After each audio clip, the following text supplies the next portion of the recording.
This sucks, but I'm also kind of happy about this. So Dragon's Dogma 2 came out, and it was one of the most hyped releases of the year so far, but that hype got crushed almost immediately on discovery of this. A long list of available microtransactions for the game.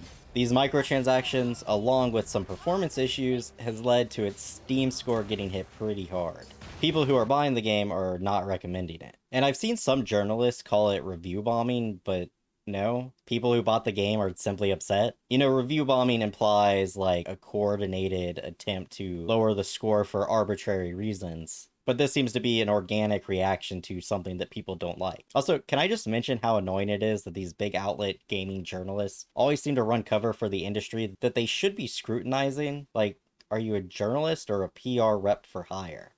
Now, I want to preface that, to my understanding, everything here can be earned in-game without paying extra. Personally, I don't think that makes it right, but I know some people will think it's fine once they know that detail, so I really wanted to include it, to be perfectly fair. But so going back to why I'm kind of happy about this backlash, seeing gamers take a stand against microtransactions like this is great in my opinion. I've been sick of microtransactions since 2012, maybe even before that. I've never seen a microtransaction even remotely worth its price outside of free-to-play games, and even most of the time in free-to-play games they're not good. And overall, they've been getting progressively worse each year. The prices are getting higher, sometimes even higher than the base game, which is insane. Games will intentionally mess up their balance just to promote microtransactions to either give you an unfair advantage or to skip grindy aspects of the game. And they'll do everything in their power to get people addicted to them, with things like battle passes. People don't buy microtransactions because they add meaningful content, because microtransactions don't add meaningful content. In Dragon's Dogma 2's case, you're essentially paying to not play the game.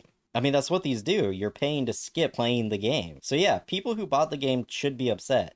People who play games as a whole should never have tolerated this in the first place. And it is weird that this is where people are finally pushing back, but nonetheless, the pushback is needed. People are getting refunds, and that's the kind of pressure that'll make companies think twice next time. Predatory practices like this should be unacceptable. And sometimes that means passing on games that would otherwise be good.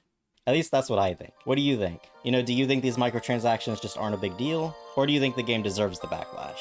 Let me know in the comments below, and if you enjoyed the video, be sure to hit the like button, helps me out a lot, and subscribe if you want to see more. See you next time.